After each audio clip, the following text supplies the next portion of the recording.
Hello guys, এই দেখো আমি চলে এসেছি আজ একটা নতুন ভিডিও নিয়ে। এই দেখো রাধাকৃষ্ণ ঠাকুরটাকে দেখিয়ে দিলাম। আমরা যাচ্ছি অভেদানন্দ মেলাতে। আমাদের এখানে শ্রী রামকৃষ্ণ সারদমের একটা আছে আশ্রম, যেখানে অভেদানন্দ মেলা হয়।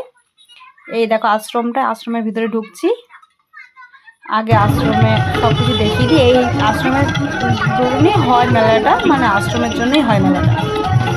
মানে সবাই হাই করছে, বাবা হাই করছে, নন হাই করছে, বৌদি সবাই।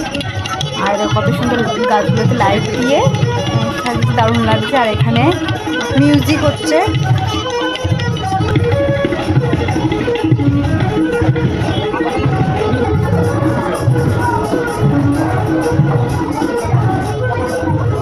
দেখো এই যে ঠাকুর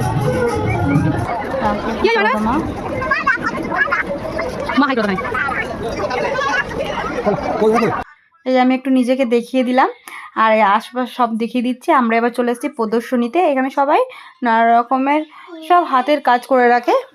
দেখো কত সুন্দর সুন্দর পেন্টিং করেছে না সবাই।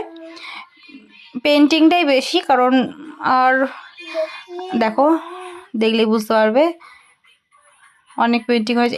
এই যে উপরে যেইটা রয়েছে মহারাজ, সেটা হচ্ছে এই আশ্রমের মহারাজ। আর আরও আছে। আর ওই দেখো এখানে আমার অনেক কটাই ফটো ভালো লেগেছে, পেন্টিংগুলো দারুণ। এই দেখো এখানে দুটো রুম ছিল, দুটো রুমেই করেছে। এখানে মানে এত ভিড় ছিল, মানে তোলাই যাচ্ছিল না ভালো করে।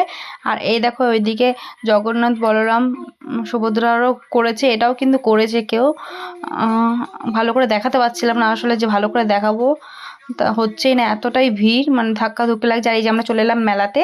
এই যে মেলা এদিকে ঢুকছে। আর ওই প্রথমে যেটা দেখিয়েছিলাম সেটা গেট।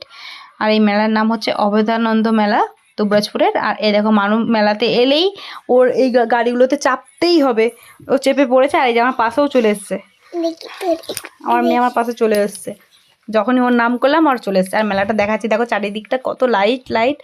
আর আমরা শুধু একটাই লাইন, চুপ করো, আমরা শুধু একটাই লাইন ঘুরতে পেরেছি, বেশি আসতেই পারিনি। কারণ তারপরেই মানুষ এগুলো দেখে নিয়েছে, ব্যাস এগুলোতে চাপবে।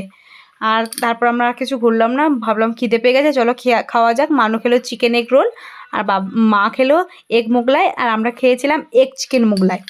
আর এই দেখো আমরা এগুলো সব কেনাকাটি করেছিলাম। আর ভিডিওটা ভালো লাগলে লাইক শেয়ার কমেন্ট করে দিও। Thank you for watching, bye by.